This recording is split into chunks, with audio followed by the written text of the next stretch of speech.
Assalamualaikum warahmatullahi wabarakatuh. Kepada semua warga SKSU yang Ustazah kasihi, saya Ustazah Sabura binti Kamarudin akan membicarakan bicara motivasi untuk minggu ini. Cara motivasi untuk minggu ini ialah cara menangani tekanan atau stres.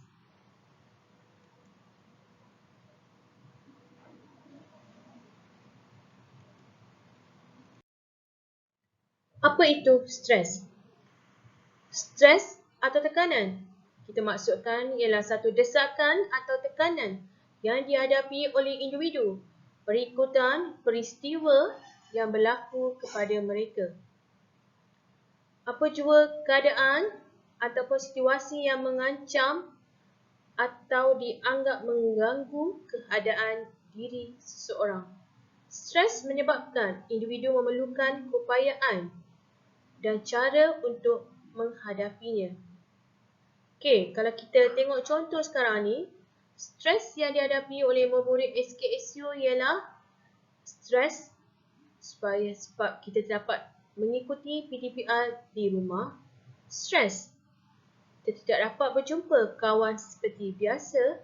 Stres kita tidak dapat bermain dengan kawan-kawan seperti dulu-dulu kala. Stres kita tak dapat bersemuka dan mengikuti pembelajaran dengan kawan-kawan dan guru-guru seperti dulu kala. Okey, stres boleh berlaku dari segi emosi dan juga fizikal.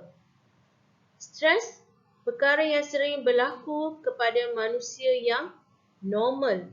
Manusia yang normal akan ada stres atau tekanan. Saya sendiri pun ada stres atau tekanan. Kalau namanya manusia normal, memang kita tak boleh tak ada stres ataupun tekanan. Merupakan cabaran emosi yang tidak dapat dipisahkan dari kehidupan manusia. Berlaku akibat perubahan luaran atau dalaman yang melebihi kemampuan individu itu tersebut.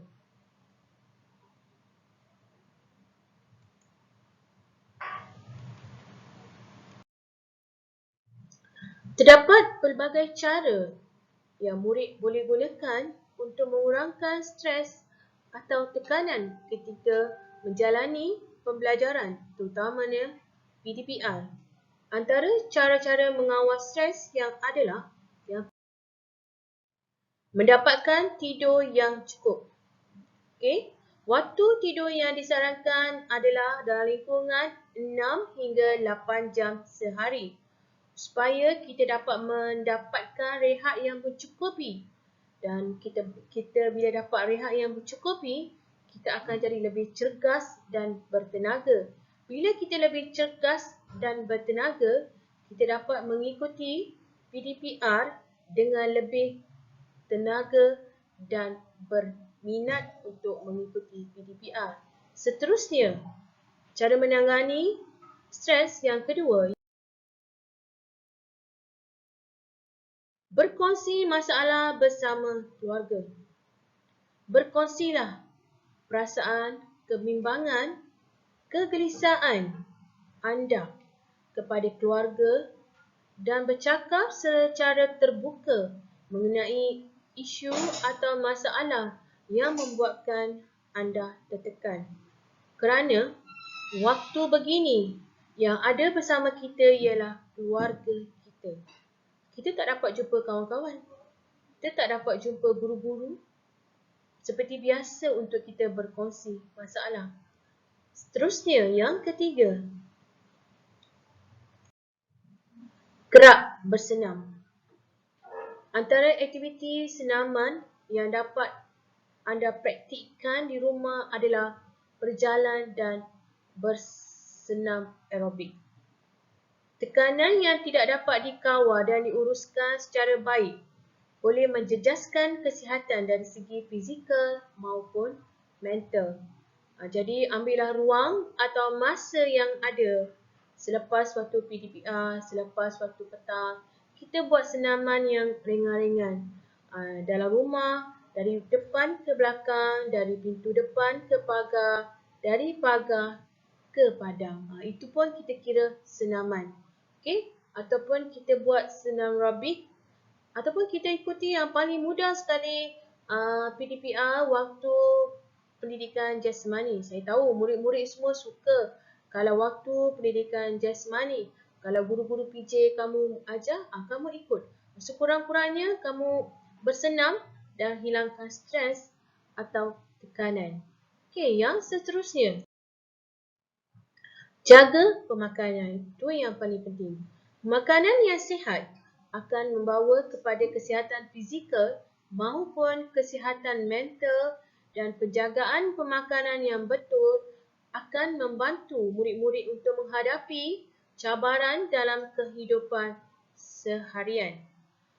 Murid-murid perlu memastikan kamu tidak lupa untuk makan mengikut waktunya supaya kamu boleh mendapatkan tenaga yang cukup untuk melaksanakan tugas harian. Boleh ikut PDPR, boleh melaksanakan tugas yang diberi oleh guru. Okey, seterusnya. Menguruskan masa dengan baik. Sangat penting untuk pelajar atau murid menguruskan masa dengan baik supaya kerja yang perlu dilakukan atau perlu disiapkan dalam masa yang ditetapkan dan tidak tergendala. Jadi, masa waktu PDPR, gunakan masa yang ada itu dengan sebaik-baiknya.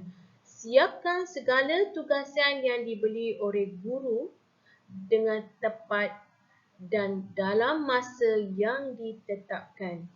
Untuk menguruskan masa dengan baik, pelajar perlu mempunyai jadual yang telah dirancang supaya boleh mengutamakan mana yang perlu diutamakan terlebih dahulu.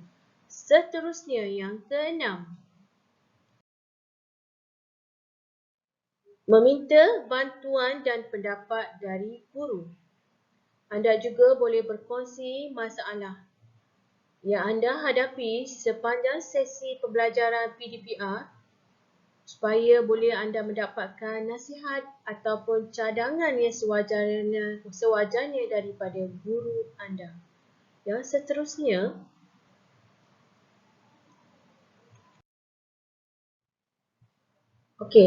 seterusnya, Ustazah harapkan murid-murid semua dapat menangani ataupun mengawal stres ataupun tekanan. Semua menghadapi stres dan tekanan waktu PDPR ni.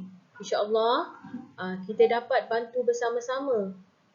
Kamu kena bantu diri kamu sendiri supaya kamu tidak stres atau tertekan. Dan akhir sekali, saya sudahi dengan pantun nasihat. Budak-budak berkejar-kejar, rasa gembira bermain di sana. Kalau kita rajin belajar, tentu kita akan berjaya. Ramai orang membeli jamu di bawah pokok cuaca redup. Bersungguh-sungguh mencari ilmu, ilmu dicari penyuluh hidup. Sekian, terima kasih dari Ustazah Sabura. Assalamualaikum warahmatullahi wabarakatuh.